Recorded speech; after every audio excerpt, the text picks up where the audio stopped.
Nurses day celebration முடிஞ்சிருச்சுங்க. அப்படியே டாக்டரை பார்க்கலாம் அப்படின்னு சொல்லிட்டு நானும் என்னுடைய ஃப்ரெண்டும் கிளினிக்கு வந்துட்டோம். மேலே அவர் எந்த ஃப்ளோரில் இருக்கார் அப்படின்னு தேடி போயிட்டுருக்கோம். இந்த ஹாஸ்பிட்டலுக்கு இதுதான் ஃபஸ்ட் டைம். ஆக்சுவலி இது எங்களுடைய சேம் ஹாஸ்பிட்டல் தான், பட் நியூ பில்டிங். ஸோ அதனால் எந்த இடத்துல இருக்காருன்னு தெரியல. வாங்க ரிசப்ஷனில் போய் கேட்கலாம். இன்றைக்கி மெயினாக ஹாஸ்பிட்டல் போகிறதே சர்ஜரி பண்ணலாமா இல்லை மெடிசன்ஸே கண்டினியூ பண்ணலாமா அப்படிங்கிறத கன்ஃபார்ம் பண்ணதாங்க. நம்ம ஹபீபிஸ் இருக்காங்க. ஓ, இந்த ஃப்ளோர் இல்லையாங்க, வேறு ஃப்ளோர். ஸோ நம்ம அடுத்து போகலாம். இப்போது அவர் இருக்கிறது 3rd ஃப்ளோரில் அப்படின்னு சொல்கிறாங்க. Will go there. ஸோ நான் அவங்கள கவர் பண்ணதுனால அவங்க இப்போ நான் போகிறத cover பண்ணுறாங்களாம்.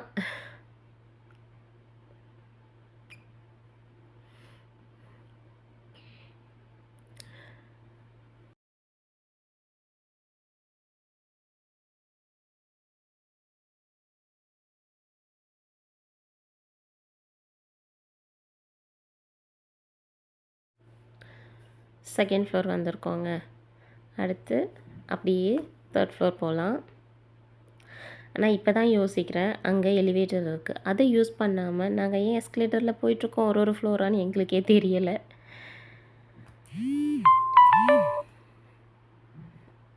Okay, finally we are going to reach 3rd floor.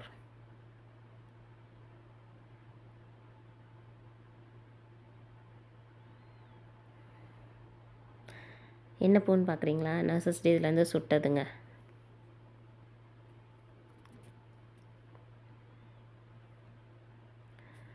Finally 3rd floor வந்துட்டோம். ஸோ இப்போ ரிசப்ஷனை தேடி போகலாம். இங்கே முதல்ல ஃபஸ்ட்டு இன்வாய்ஸ் எடுக்கணுங்க. இன்வாய்ஸ் எடுத்துட்டு அதுக்கப்புறமா ஃபஸ்ட்டு நம்ம டாக்டர் இங்கே இந்த ஃப்ளோரில் தான் இருக்காரா அப்படிங்கிறத கன்ஃபார்ம் பண்ணலாம்.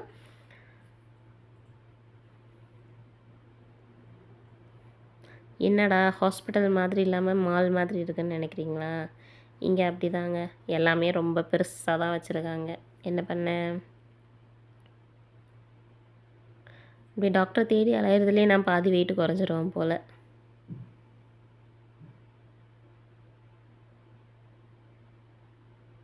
ஆல்ரெடி அங்கே க்யூவில் 2-3 பேர் நிற்கிறாங்க, நம்மளும் பின்னாடி நிற்போம்.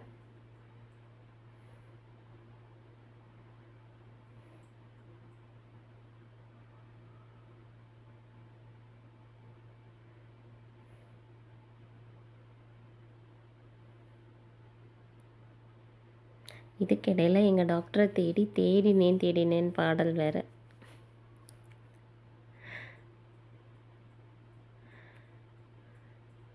இது தாங்க எங்கள் வாண்டு, பயங்கர நாட்டி. எப்போ பார்த்தாலும் ஏதாவது ஒன்று சொல்லி சிரிச்சுக்கிட்டே இருப்பா. ஸோ கடைசியில் இன்வாய்ஸ் எடுத்தாச்சு. இன்வாய்ஸ் எவ்வளோன்னு யோசிக்கிறீங்களா? ஃபர்ஸ்ட்டு வந்து ஐ திங்க் 42 ரியலாக என்னவோ பே பண்ணேன். இதுக்கப்புறம் எம்ப்ளாயி கிளினிக் போய் அங்கேருந்து ரெஃபரல் வாங்கி திரும்பவும் வந்து நம்மளுடைய ஸ்பெஷல் டாக்டர் யாரோ அவங்களுக்காக திரும்பவும் இன்வாய்ஸ் எடுத்து திரும்பவும் பே பண்ணணும். ஸோ இன்வாய்ஸ் எடுத்தாச்சு. இப்போ நம்ம டாக்டரை தேடி போகலாம். நல்ல பிரதர் வழியெல்லாம் காமிச்சு விடுகிறார் எங்கே இருக்காருன்னு சொல்லிட்டு. ஸோ நம்ம அங்கே போகிறதுக்கு முன்னாடி வைட்டல்ஸ் எடுக்கணும். வைட்டல்ஸ் ரூம் ஃப்ரீயாக இருக்கான்னு தெரியல, வாங்க போய் பார்க்கலாம்.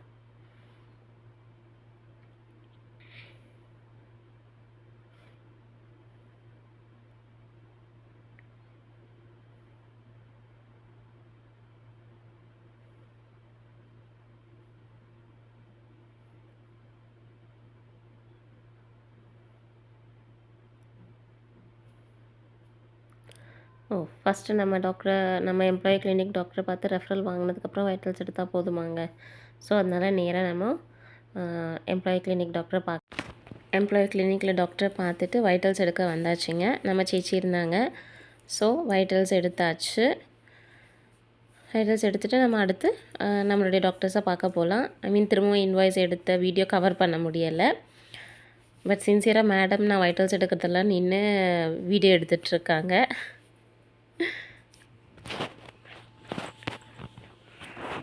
ஸோ இதில் என்னுடைய வெயிட் எவ்வளோ இருந்தது அப்படின்னு சொன்னால் 80.7 கேஜி இப்போது. லாஸ்ட்டு 2 மந்த்ஸ்க்கு முன்னாடி செக் பண்ணதுக்கு இப்போ இருக்கும் வெயிட் கொஞ்சம் குறைஞ்சிருக்கேன். ஸோ வைட்டல்ஸ் ஆல்மோஸ்ட் ஓகேவாக தான் இருக்குது. ஸோ ரொம்ப நாள் கழிச்சு பார்க்கறதுனால கொஞ்சம் அப்படியே பேசிவிட்டு அடுத்து சேச்சியே என்ன டாக்டர்கிட்ட கூட்டிகிட்டு போகிறேன் அப்படின்னு சொல்லிட்டு கூட்டிகிட்டு போக ரெடி ஆகிட்டாங்க. என்னுடைய வைட்டல்ஸ் எல்லாம் சிஸ்டத்தில் அப்டேட் பண்ணியாச்சு. வாங்க இப்போது டாக்டரை பார்க்க போகலாம்.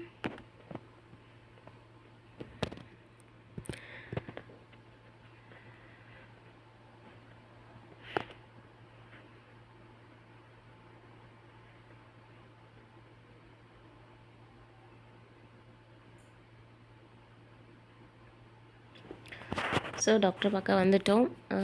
ஆல்ரெடி உள்ள ஒரு பேஷண்ட் இருக்காங்க. ஸோ அதனால் நான் வெயிட் பண்ணிகிட்ருக்கேன். என் கூட வந்த மேடம் நேச்சரை கவர் பண்ணுறேன் அப்படின்னு சொல்லிட்டு ஜன்னல் வழியாக வீடியோ எடுத்துகிட்ருக்காங்க.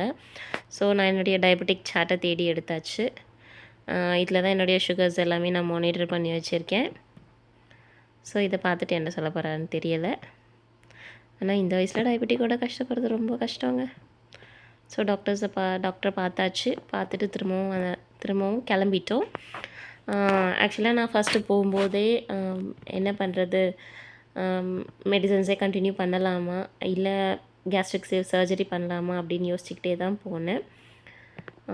நான் அதில் என்ன செலக்ட் பண்ணேன் அப்படிங்கிறத வீடியோவோட எண்டில் சொல்கிறேன். சரிங்களா? மேடம் வந்து ஹாஸ்டலில் ஸ்டே பண்ணியிருக்காங்க. ஸோ அதனால் அவங்களுக்கு பஸ்ஸுக்கு டைம் ஆச்சு. அதனால் சீக்கிரமாகவே கிளம்பிட்டோம். ஸோ மேடம்க்கு ஒரு பாய் சொல்லிவிட்டு நம்ம மெடிசன் வாங்க ஃபார்மசிக்கு போகலாம். ஸோ ஃபார்மசியில் வந்து டோக்கன் போட்டாச்சு. டோக்கன் போட்டுட்டு ப்ரிஸ்கிரிப்ஷனையும் கொடுத்தாச்சு மெடிசன் வாங்குறதுக்கு. இன்சூரன்ஸ் அப்ரூவலுக்காக கொஞ்சம் வெயிட் பண்ண சொல்லிட்டாங்க. அந்த டைமில் ஒரு சின்ன விண்டோ ஷாப்பிங் அப்படியே எல்லாத்தையும் சுற்றி பார்த்துட்டு அப்ரூவ் மெசேஜ் வந்ததுக்கப்புறம் நம்ம போய் நம்ம மெடிசனை கலெக்ட் பண்ணிவிட்டு வீட்டுக்கு போகலாம். என்னடா ஷாப்பிங் மால் மாதிரி இருக்கேன்னு பார்க்குறீங்களா? இங்கே ஃபார்மசிஸ் இப்படி தாங்க இருக்கும். மோஸ்ட்லி காஸ்மெட்டிக் ஐட்டம்ஸு, அதுக்கப்புறமா ஷாம்பூ, லோஷன்ஸ் இந்த மாதிரி ஐட்டம்ஸ் எல்லாம் தான் இந்த பக்கம் இந்த மாதிரி வச்சுருப்பாங்க.